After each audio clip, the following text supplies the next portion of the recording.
Henrietta sank into the plush leather of seat 1C and let out a soft sigh. The muted hum of the Boeing 777's engines under her feet felt surprisingly comforting. She'd logged thousands of first-class miles in her life. Today, though, the quiet smile she'd worn slipped when she noticed the sharp, appraising glances from her fellow passengers.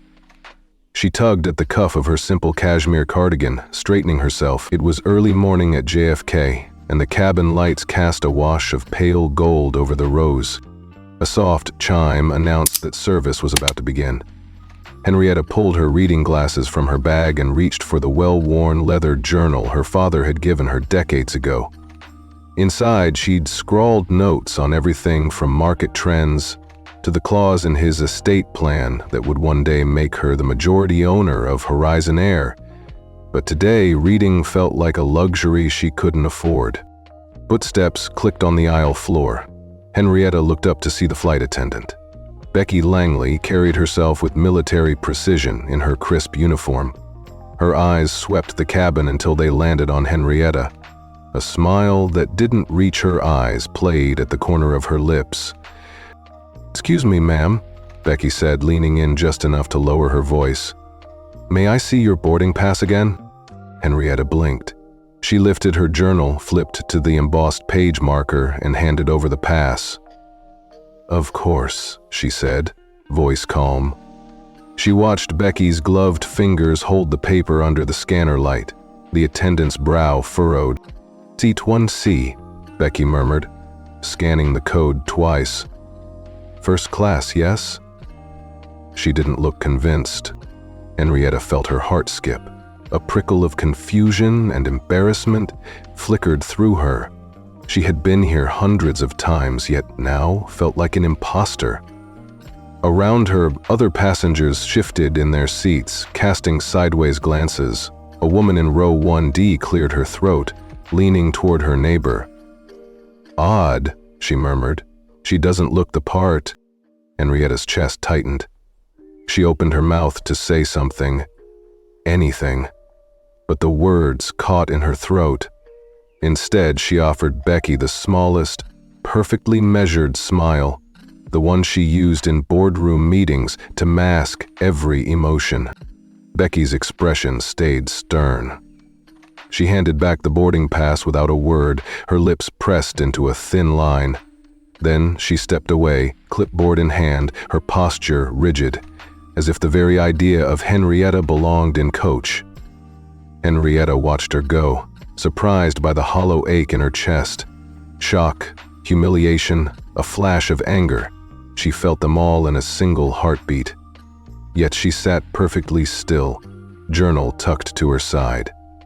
If they thought she didn't belong here, she would prove them wrong, but not with words. Her eyes drifted to the window, where dawn was just brushing the skyline. It was time to remind them who she really was. Henrietta rose from the seat without a word. Her hands were steady on the armrests, but her heart pounded in her chest. Becky Langley stood just beyond the line that separated first class from coach, arms folded. The attendant's uniform was immaculate, each crease deliberate.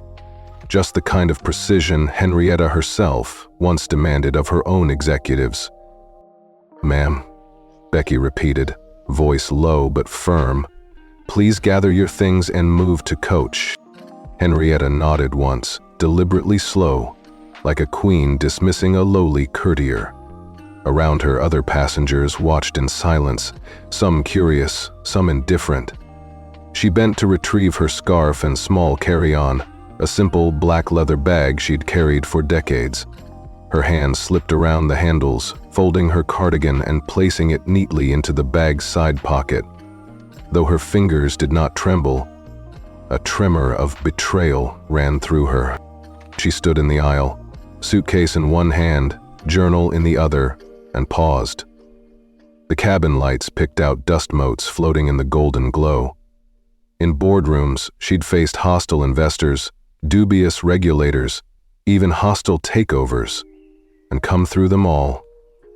But this, being shunted out of first class, felt like a surreptitious kick at her dignity. Henrietta squared her shoulders. She could feel the weight of every gaze. A businessman in a sharp suit glanced up from his newspaper and cleared his throat, then looked back down as if he'd seen nothing.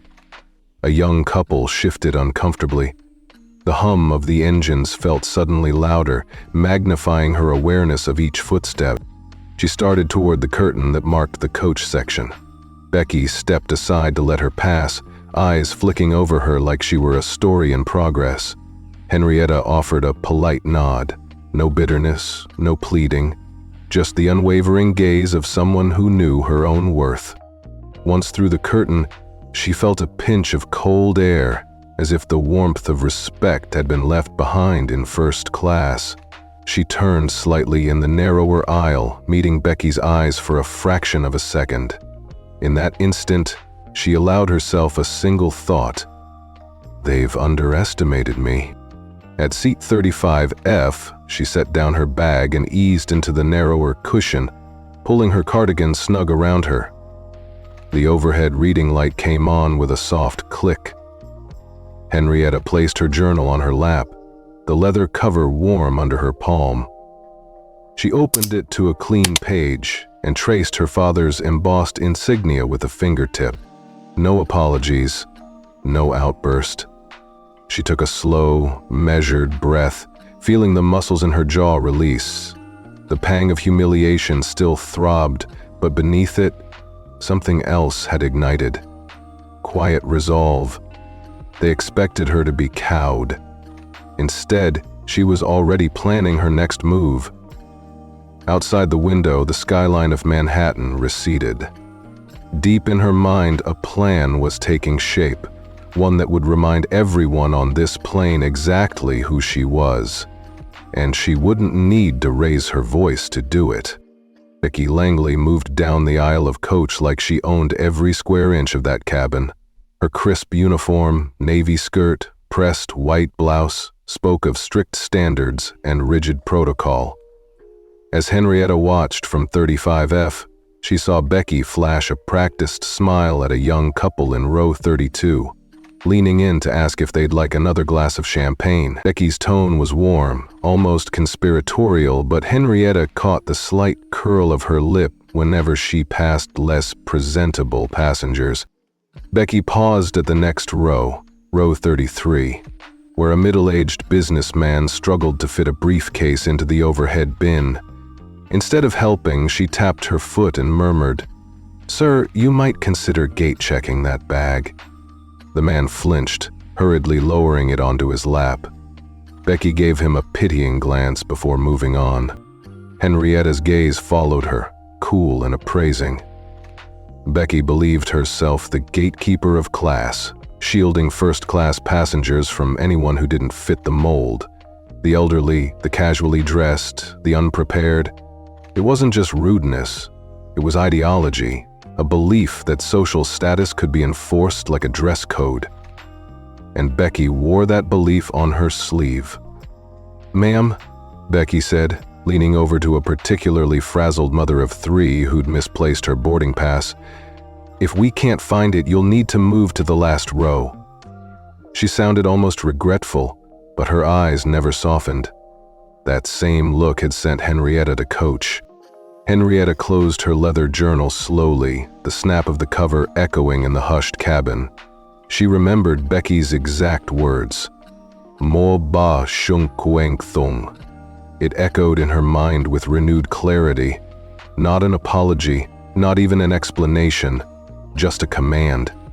Becky's arrogance wasn't born of one bad morning. It was baked into her sense of self-importance. A flight attendant's life was detail-oriented, precise service, impeccable timing. But Becky let protocol become prejudice. Henrietta's pulse quickened, not in anger, but in sharpened purpose.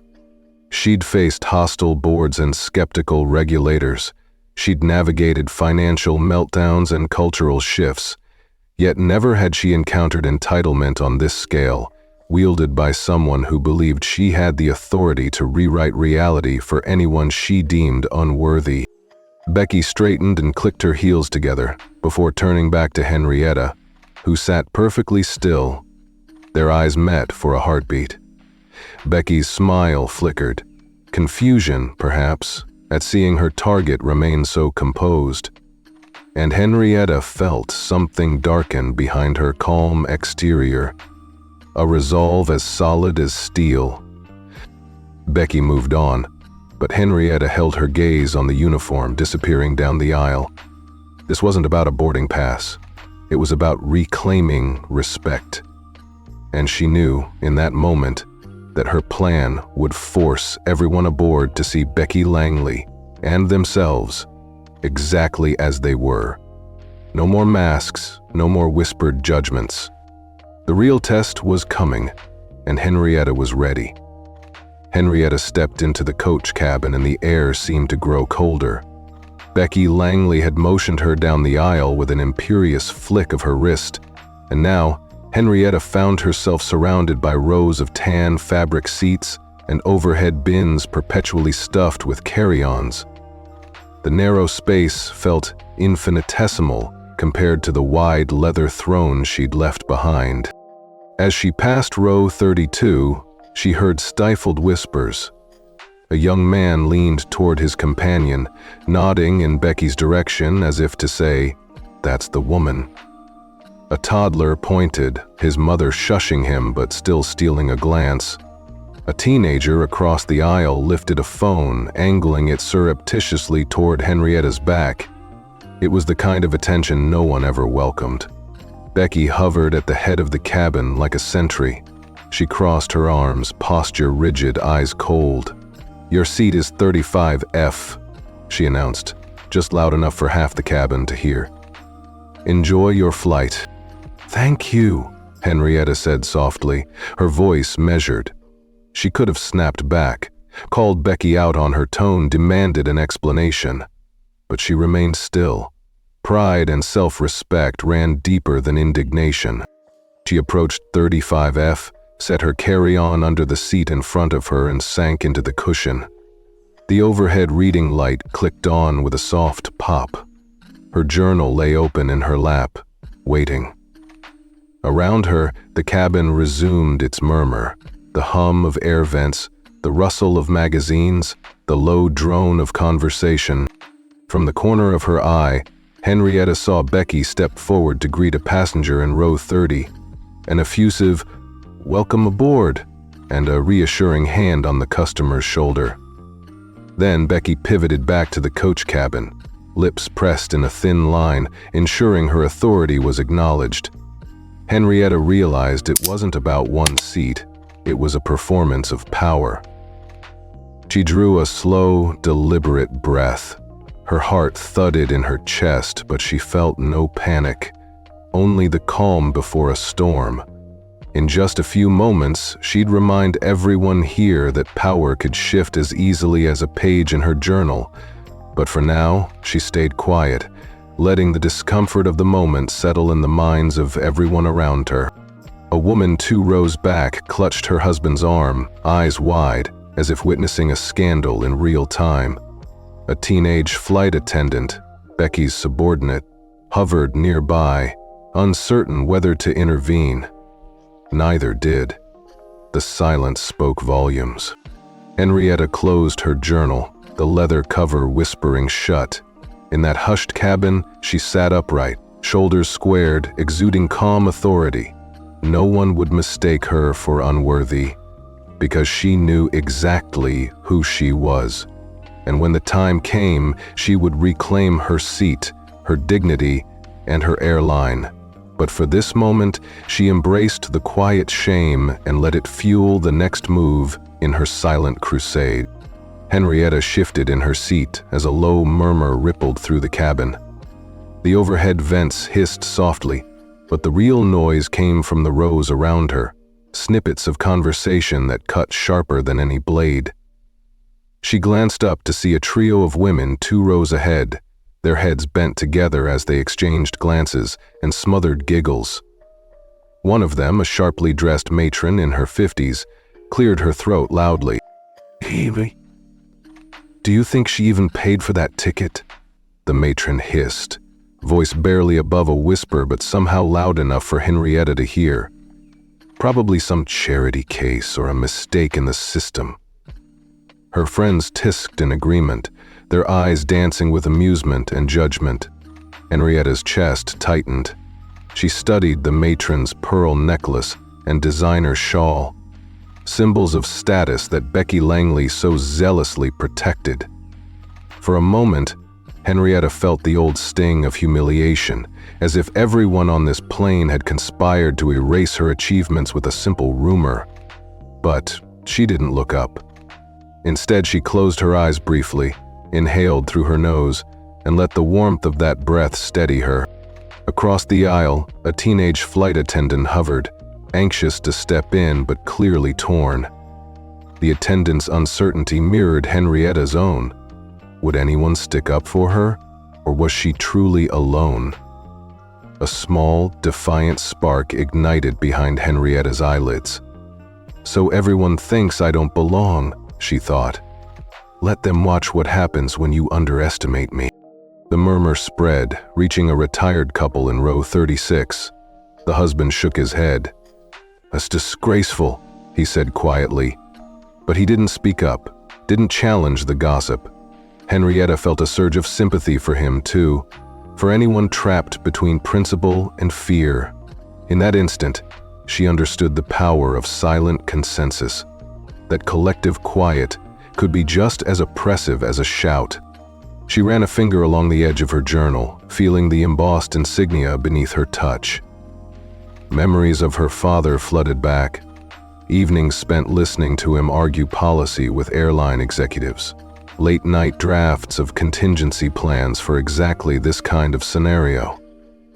He believed in strategy over spectacle, and Henrietta had absorbed that conviction like a second skin. Henrietta opened her eyes and met the matron's gaze for the briefest moment. No apology, no explanation, just a steady look that spoke of authority earned through decades of building her legacy. The woman's lips parted in surprise, and her friends fell silent, the giggles dying on their tongues. Around her, the cabin seemed a little more still. Henrietta leaned back, folding her journal in her lap.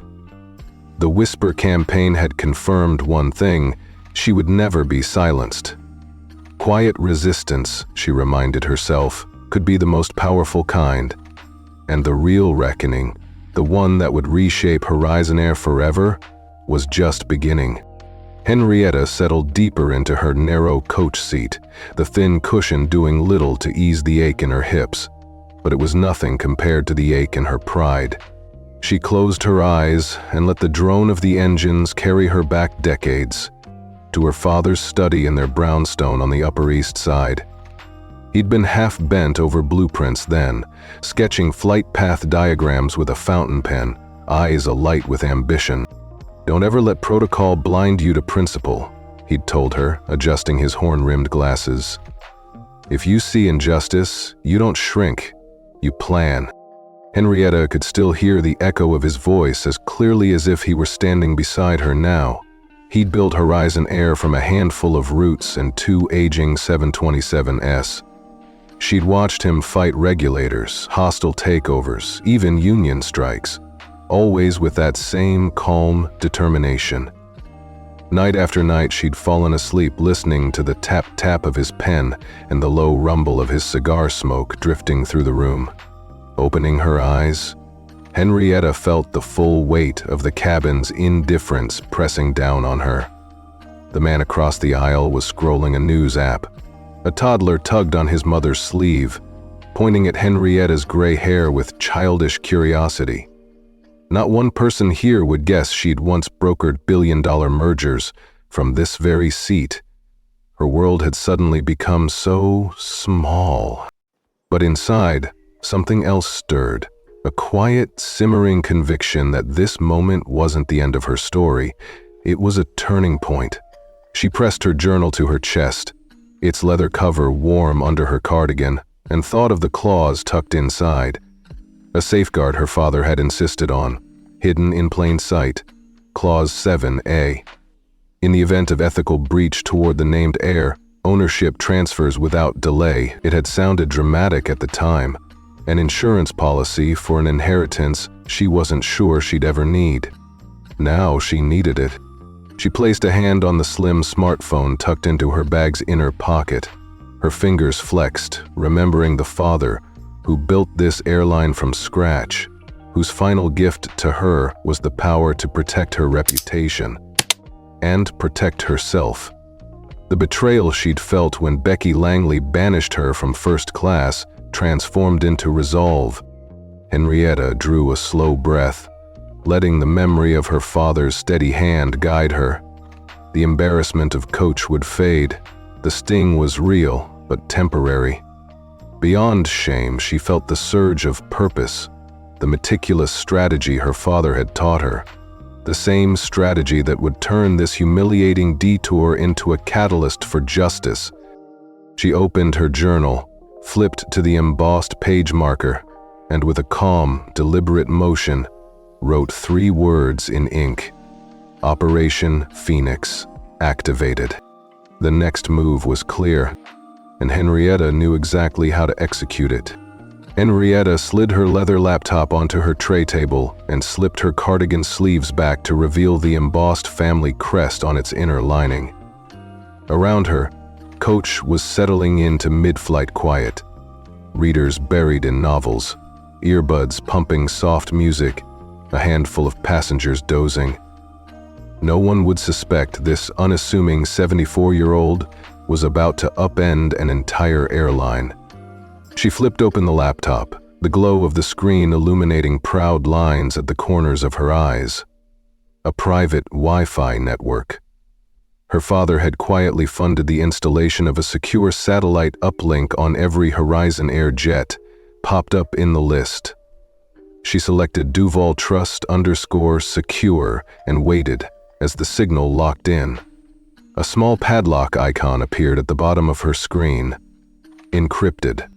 Henrietta tapped the icon labeled Operation Phoenix. The clause her father insisted be embedded in Horizon's bylaws decades ago. A pop-up confirmed. Confirm execution of Clause 7A. Transfer 75% of Horizon Air common stock to Duvall Trust for immediate control. All pending orders will be honored. She paused, chest tight at the gravity of the moment, then clicked, Execute. For a heartbeat, nothing happened.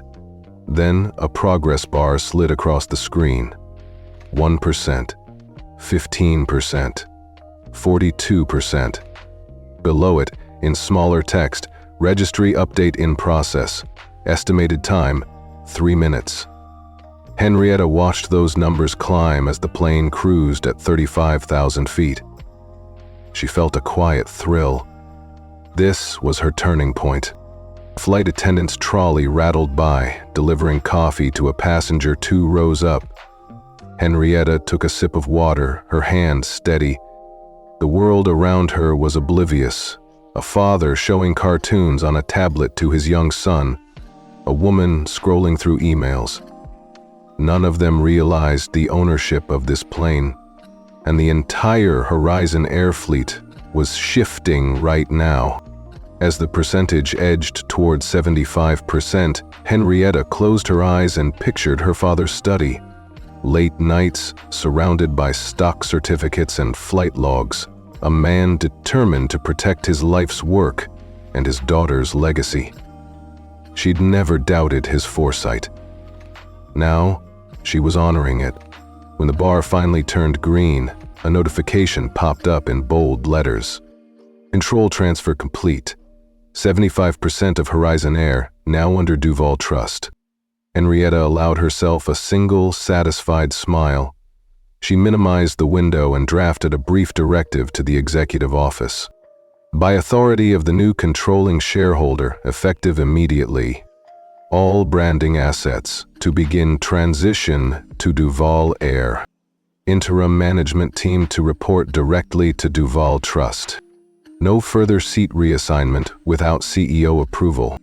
She hit send, then closed the laptop with a soft click. The cabin light reflected off the silver hinge, as if signaling a silent shift in power. Leaning back, Henrietta let the moment wash over her. The indignities of the past 10 minutes, the whispered judgments, the condescending glances, were already fading into memory. They'd underestimated her simply because she sat in coach now. Soon everyone on this plane would know exactly who was in charge. She reached into her bag, took out her journal, and wrote 3 words on a fresh page. Phoenix has risen. The next chapter was about to begin. The alarm bell at Horizon Air's downtown Manhattan headquarters shattered the mid-morning calm like a starting pistol. In the open-plan trading floor, monitors flickered red and flashed urgent headlines. Ownership transfer complete, 75% to Duvall Trust. A dozen executives froze mid-conversation. Sarah Nguyen, the head of corporate communications, slammed her hand on the console. "Did you see this?" she barked at the legal team huddled around her desk. A hush fell. The CEO's door swung open, and Richard Hale stormed into the room. Tie loose, face pale, he pointed at the screen. "How could this happen without our sign-off?" On the trading floor, phones rang off the hook. The director of investor relations answered one call. "Yes, I'm aware. No, we don't yet have details. Please hold." He hung up and swore under his breath. In the corner, a compliance officer scrolled through email headers. The subject line read simply, "Execute Clause 7A, sent from an untraceable Duvall Trust _secure account." Across the hall, a senior vice president punched in the emergency override code, routing all flight operations channels into lockdown. The intercom crackled. "All staff, emergency board meeting in conference room B at 9:15. Bring your department briefs." As employees hurried past cubicles, murmurs followed them like ghosts. Clause 7A was a contingency for goodwill. It wasn't supposed to be live. How does a 74-year-old board heir do this mid-schlate? We need damage control. Now. Meanwhile, down in the operations bunker, the director of flight safety drummed his fingers on the console. A live update popped up showing Horizon's entire fleet mid-air, each tail number stamped with a fresh logo, Duvall Air. He rubbed his temples. "Contact all captains. Notify them we're under new ownership. No one's to reassign seats or change procedures without HQ clearance." Back on the plane, Henrietta sat in coach, her laptop closed on the tray table. She felt the vibration of her phone buzzing in her bag. A private message from her legal counsel. "Congratulations, Madam Chairman." She tucked the phone away and allowed herself the smallest, almost imperceptible smile. The murmur in the cabin shifted. A flight attendant whispered something to Becky Langley. Becky's face drained of color as she heard the news over her earpiece.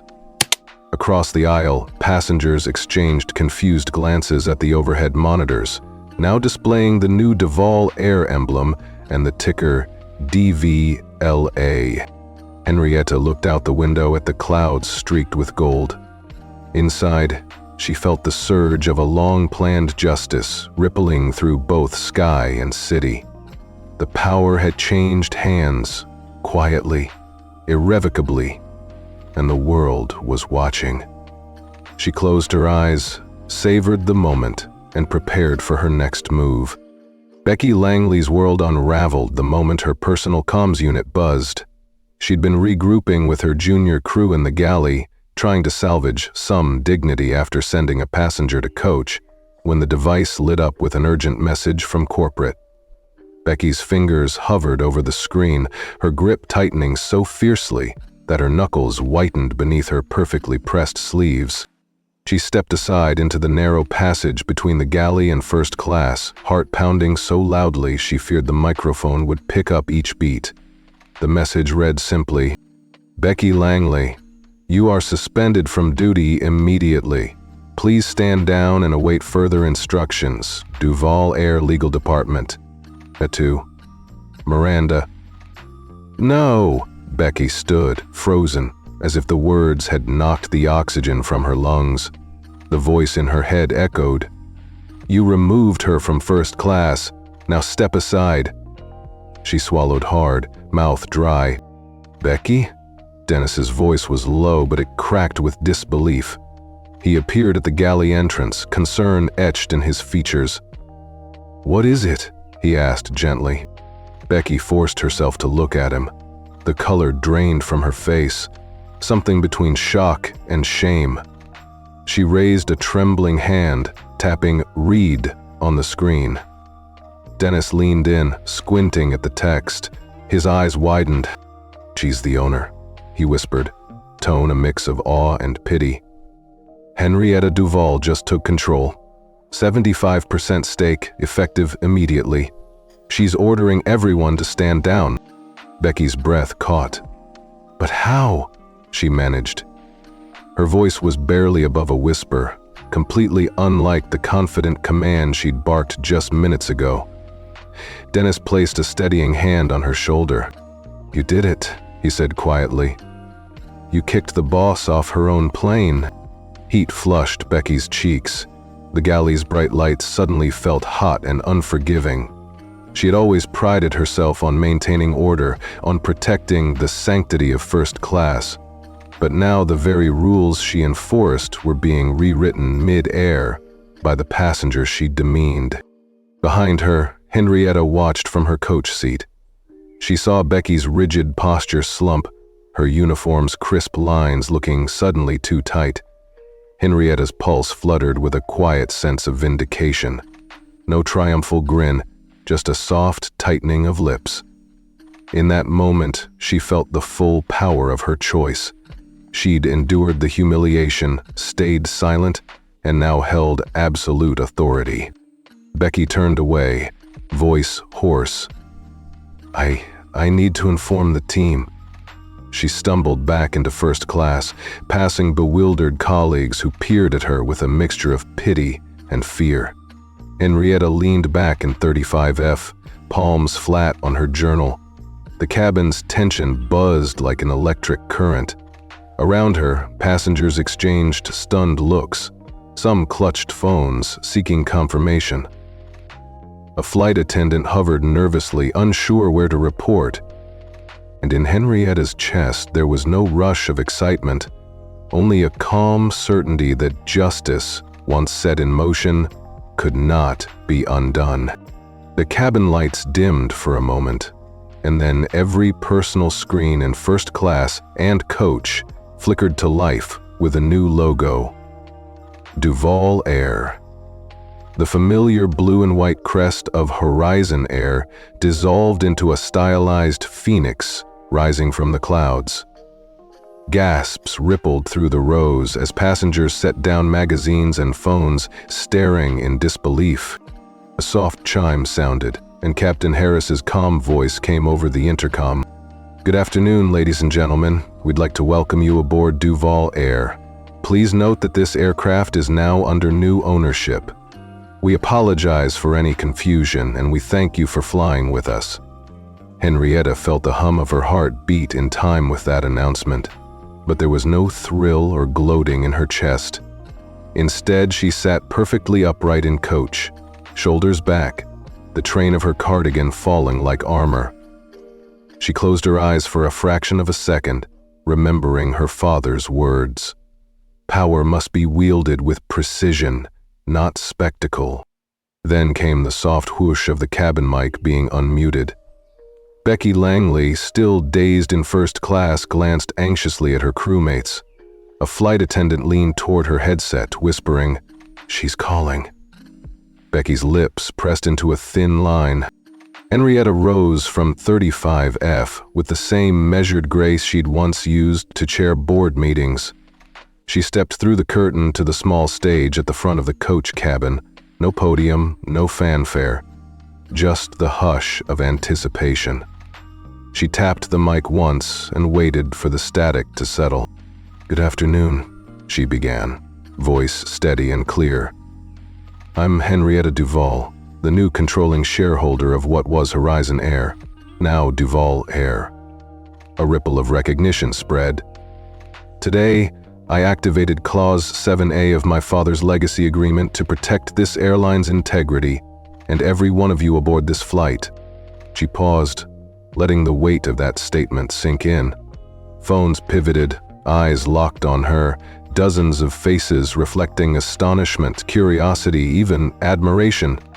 "Effective immediately," she continued. "Any discrimination, whether by age, appearance, or background, will no longer be tolerated. Our crew is here to serve you, with respect and dignity. And I intend to hold every member of this team and this company to the highest standards." A murmur of applause broke out, tentative at first, then fuller as more passengers recognized the drama of the moment. Becky watched from the galley, arms folded, realizing the power had shifted irreversibly. Henrietta allowed herself a small, satisfied smile.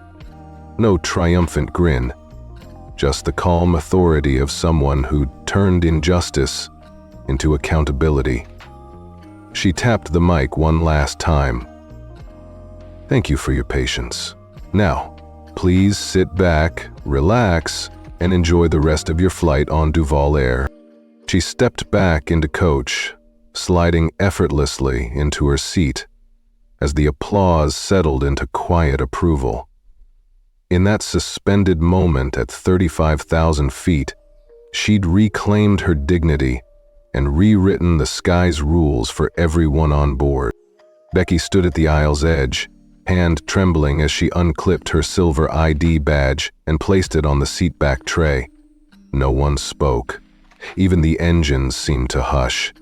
2 security officers approached, nodded curtly, and escorted her down the aisle without a word. Her crisp uniform felt suddenly foreign.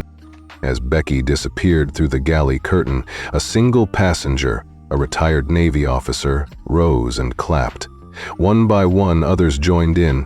Polite at first, then wholehearted, the cabin filled with applause, respect rippling toward Henrietta and coach. She offered a small nod of acknowledgement, feeling at once vindicated and profoundly relieved. With a gentle thud, the Horizon Air jet turned onto the taxiway and the seatbelt sign chimed off. Passengers leaned forward in their seats, gathering bags.